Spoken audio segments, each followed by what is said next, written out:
In this episode, I sit down with Jason Murray, the founder of Aries Armaments Australia, one of the few sovereign manufacturers of specialist munitions here in Australia.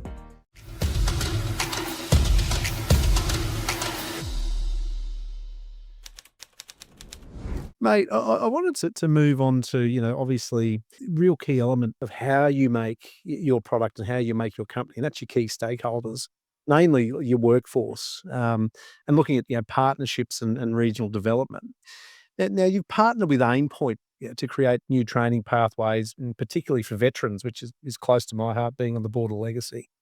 But I just want to know why it's important for you, that workforce development, and especially veterans, why it's a core pillar for you.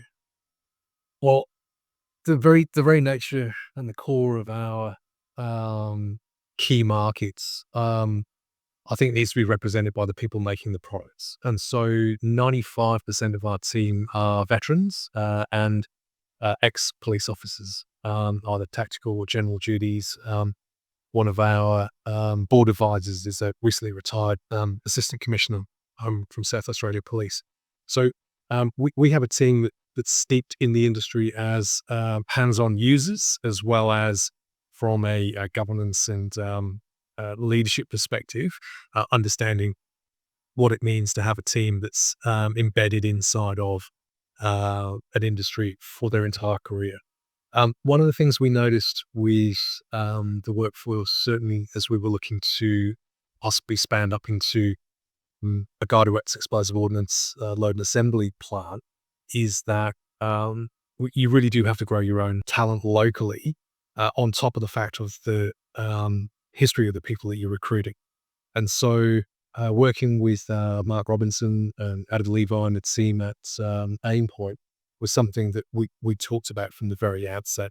And so that partnership's absolutely key. We've got a ASQA-approved apprenticeship in Munitions explosive ordnance.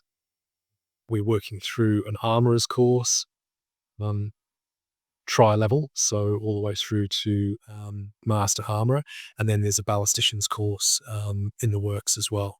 And from my perspective, I can't see how we couldn't have not done that, because otherwise we just wouldn't be able to grow at the rate that we want to in the next 2 to 3 years. Yeah, right.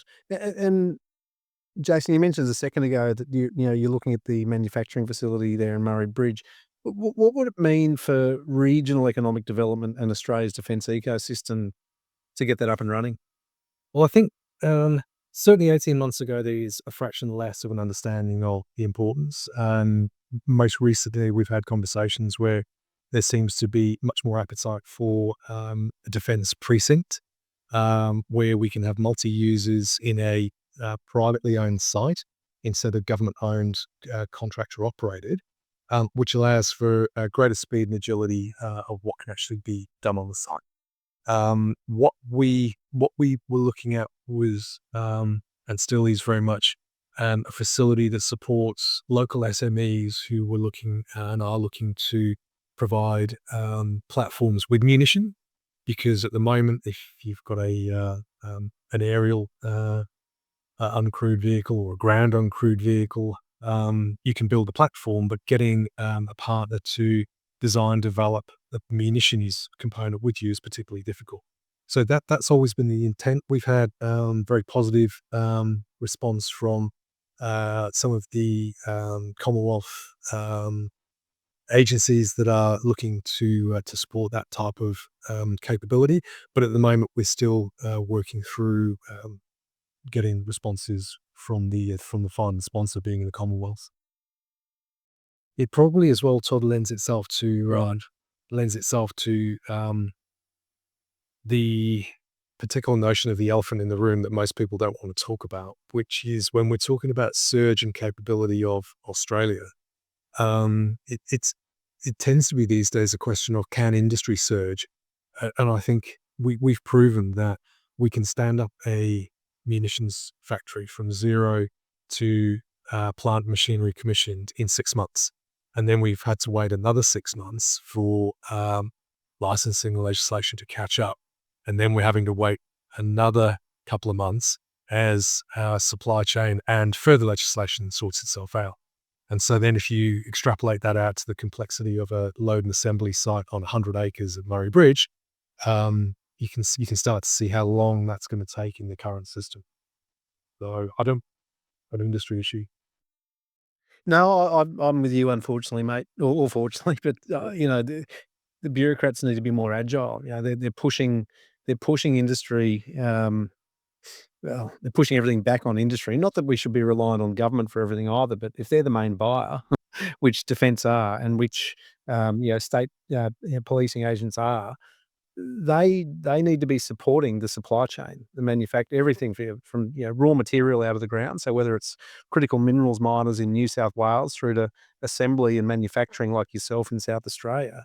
Yet again, bureaucracy seems to stand in the way, and next thing you know, we'll be left, holding the chocolates when something unfortunately does happen in the Indo-Pacific, and hopefully not on our shores, but it's looking more and more likely. And then they'll be looking around for a solution, and industry will be saying, "Well, we've had the solution here all along. You've held it up." Yes, absolutely. When that balloon goes up, you don't want to be the guy saying, "Well, I told you so." It's not very comforting. No, no, exactly right. Especially if we're trying to build, longer term manufacturing capability, or bring it back into Australia. That is, anyway, it's frustrating, but obviously creates a challenge as well, and an opportunity. But It keeps us mate, up the street. it's all. Well, that's right. That's true. That's true. Well, but that sort of, I guess, leads into that future outlook and national response, that we've been talking about. And so what's next for Aries in terms of, R&D, scaling production, diversifying the capabilities? Sure. I think we're 100% focused at the moment on Rooster, and really getting that capability out to defend Australia troops, infrastructure, cities, and allies. We've developed a world first out of South Australia. It's never been done before. We've got a 762 NATO round that will fragment when we want it to, depending on what the standard operating procedures of the unit that want to use it are. So we can literally defend individual Australian soldiers with ammunition that will fragment at 50 or 100 meters, give much greater terminal effect on drones, but then not have a downrange lethal effect. And we can do that out to 800 meters with remote weapon station systems as well. At the moment, that's what's needed. There's always layer defense needed in counter-UAS, but what's missing at the moment is that level of flexibility to be used in existing platforms.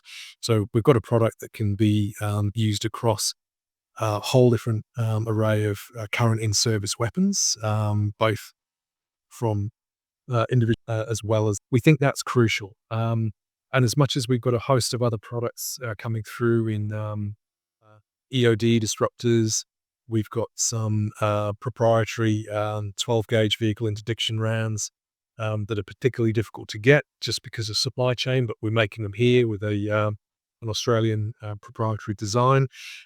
There's always a lot of fun stuff to do, and it's always great solving clients' new problems. But for us, we really want to see Rooster go out. And so because of that, we are launching it at DSEI in London on Wednesday the 10th on the Defence SA stand, supported by Minister Stephen Mulligan, the Defence Police Minister and Treasurer.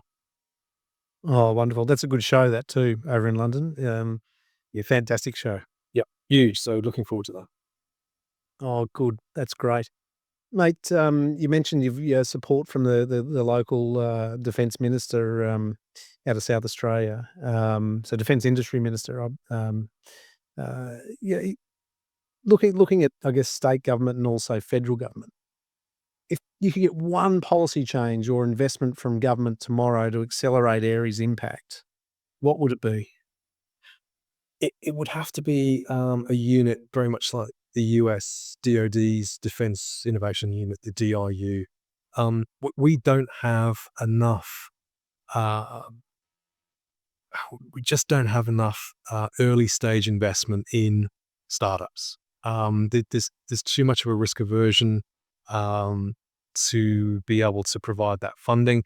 And I think it comes back down to the very nature of how we approach private equity in Australia. We're very, very risk averse, whereas the US is 90% on the risk acceptance side when it comes to early stage ventures. If you look at companies like Aon Industries out of Texas with their Zeus missile, the speed at which they've managed to get that up, a huge amount of support from government, US Marine Corps, investors. If we could replicate something like that in Australia, that would be my wish list.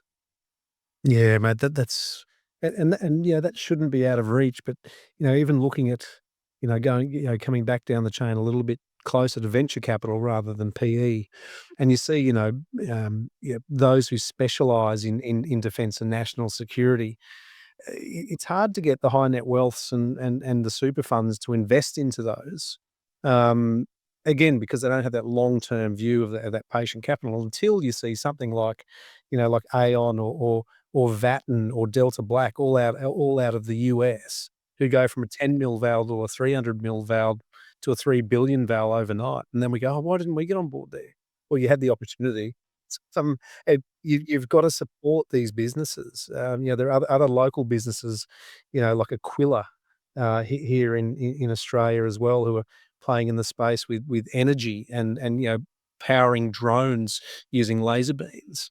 But to get other than true believers to get capital into the businesses, it's difficult. But mate, we need to invest in these great minds like yourselves and this capability more so as well. So hopefully, mate, there's some people in government listening and the lights going on in their head here. But mate, I guess also looking ahead 5-10 years, what role do you see Aries playing in Australia's sovereign capability story? So we're always going to be characterized by being an agile R&D house. There's plenty of great companies making volume standard munitions, and I think where we can add the most value is to remain true to our core values, which is the agility to move quickly on small, unusual requests from some of the smaller tactical police units and defense units and defense forces. It's not to say we can't do volume of that, and certainly the growth trajectory is absolutely there. But being a trusted partner inside of those units to be able to literally create a new type of munition in an industry that is characterized by not too much innovation for the last 100 years. There's always something coming through, but it's not normally in leaps and bounds. And I think that's where our team get their most satisfaction out of what they do. I certainly know that our investors approached this venture very much with a patriotic viewpoint of there's no point having the money in the bank if the country's no longer there. Y- and therefore, what can we do about getting involved with defending Australia? So certainly from a long-term 10-year objective, getting more involved with the community, having a broader sense of interaction with workforces coming through, because it's not every sort of school student puts their hands up and says, "I want to work in munitions," but giving the future workforce opportunities to look at what can be done as a career inside of a space that's normally a little bit difficult to get into. That's also a factor. So how we're seen in the community as a defender rather than anything that is a bit on the nose with lethality is something that's quite key for most of our team. Oh, mate, that's really inspiring, Jason. I think what you're doing and what you've done to date as well, needs to be highlighted to more people. There's a lot of businesses and companies in Australia who are trying to make a difference and doing it for the right reason, like yourself. And so, mate, I congratulate you on that. Well done. Thanks, Todd. No, very much appreciated. Yeah. Mate, tell me, is there anything else that you'd like to mention or talk about or any other topics that you'd like to highlight? think probably something that we started to see a little bit of it in the US. I don't know if there's an opportunity for a greater involvement for industry advisory where there's less of a sense of negative reaction around probity and who's involved, but the link between government and industry seems to be much more fluid during times of conflict. If you look at the Ukraine as an instance now, go back to World War II. Hopefully, we don't have to get knees deep into an Indo-Pacific conflict before there is a greater level of interaction with industry, with defence, with Commonwealth, with state. I think there's some interesting programs out there looking quite fledgling, where we're seeing defence embeds in with industry.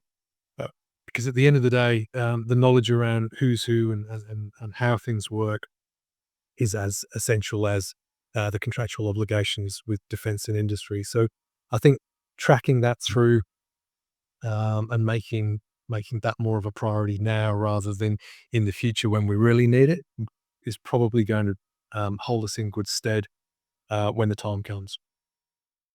It's interesting, mate, because you think of times of need or when we're having to.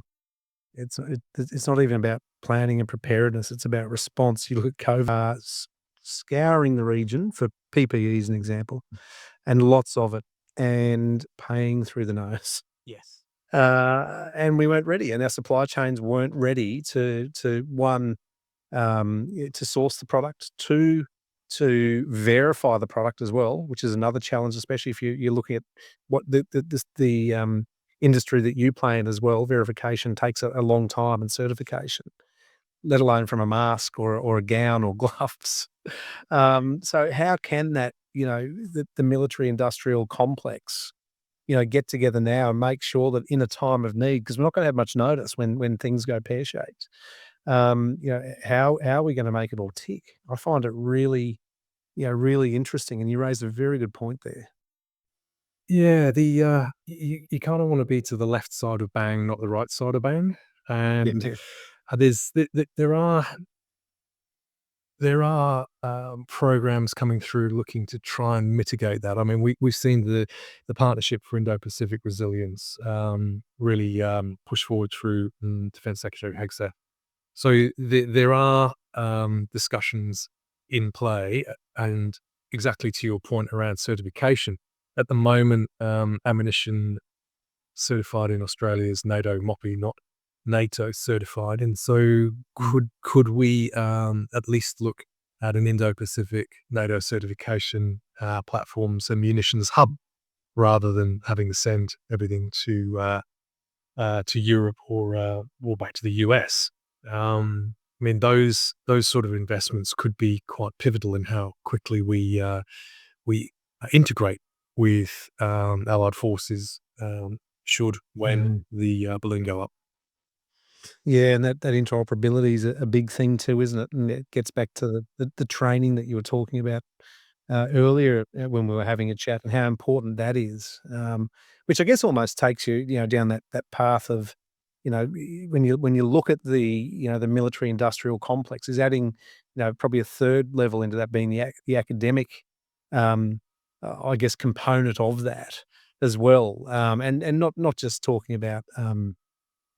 Pontification of what it could look like, but actually making things happen. And like you said, building real skills, as we're sort of seeing with AUKUS, with Pillar 2, and, the importance and the opportunities of this as an industry, as well, because, you probably are, well, I think the federal governments that we've had over the last few years would probably argue that, you know, we're sort of embarking on a, large, you know, peacetime buildup of military capability. Now, it doesn't seem to have been, other than, unless it's a submarine, there hasn't been much investment in much else.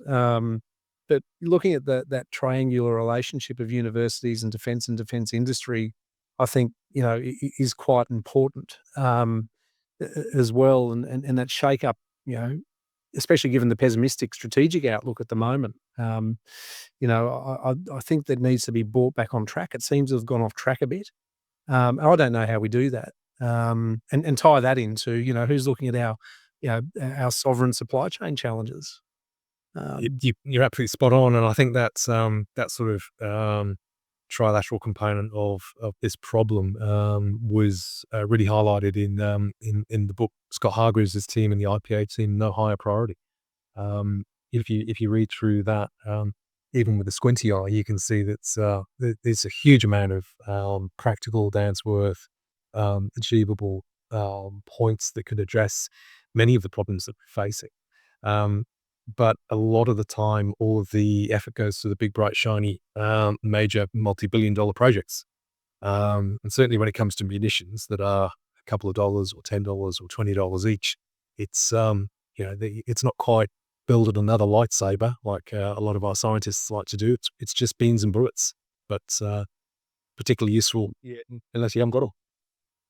Yeah, well, that's right, and that's the other thing, mate, as well. Like, I look at, as an example with the GWO program, and certain elements being awarded to foreign multinationals rather than Australian companies who actually have the capability and capacity to build certain things. I still, and I get there's a balance of trade. Just because it's Thales Australia doesn't make them any less French, right? Or where the profits go back offshore. But I just don't understand that, there's rhetoric about wanting to build sovereign capability and capacity, and yet, we offload high value, highly visible and much needed contracts to foreign companies without building local businesses like yours. I think there's definitely a balance between the comfort in signing off on IBM. There's amazing defence foreign primes with fantastic Australian industry content teams that lean in really hard, and certainly Thales Australia are one of those, and are highly supportive of us, and we try and do whatever we can to be the small agile brother inside the tent to be able to support in areas that they can't. So it's a real trade-off. But I think when it comes to lack of support across some of the big items in GWO, we've got some amazing companies locally, and I'm not talking about us. Certainly in the larger end of guided weapons, explosive ordnance, that probably have been looked over. But as supply chains tighten up and more product needs to be made in Australia, then maybe we might start to see a return to balance of sovereign development rather than lip service to it. So, yeah, and I guess that'll all tie back to policy as well, right? Which is another beast. yes, that we probably need another hour on that one. Well, maybe we could do that at another time, Jason. I'd love to continue the chat with you, and trying to solve some of these problems, and just highlighting some of the challenges as well. Mate, thank you so much, Jason. I really appreciate it. Chat, Todd. That's great.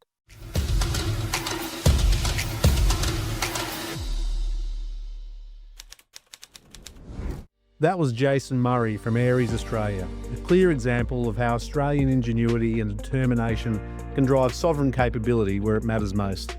His story shows the challenges, but also the opportunities in building defence manufacturing that serves both national security and regional development. Thanks for listening to the VAXA Bureau Intelligence Optimised podcast. Be ready for today and prepared for tomorrow. Our vision's a legacy of advancing individuals, organisations and the Indo-Pacific. We help business and government leaders advance their careers, organisations and sectors by giving them access to a central intelligence hub and secure products. The nature of leadership may be solitary, but the future of leadership is coactive intelligence. I'm Todd Crowley. See you next time.